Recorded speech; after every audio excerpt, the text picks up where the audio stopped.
question is, what role do you think environmental conditions should play in engineering design decisions? Hi, I'm Caylee, and my question is, what role do you think environmental conditions should play in engineering design decisions?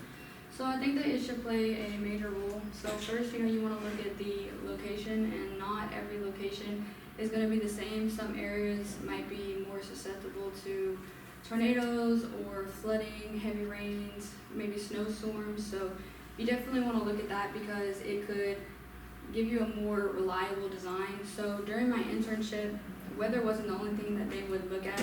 I had an oil and gas internship, and so there was a team of environmental engineers, and their main job was to look at the site and see if there were any protected wetlands or historic sites or the owl seasons. So sometimes owls, they mate or they're in hibernation, so then you can't do construction in those areas, or at least you have to be really careful. So it would take a few weeks for it to be approved.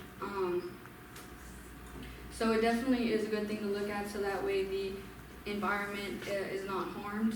I also think that it can be more cost effective, because if you're not taking environmental conditions into account, then you might be using cheaper materials, which is beneficial at first, but then of course it could lead to it breaking down faster, which then is more expensive in the long run.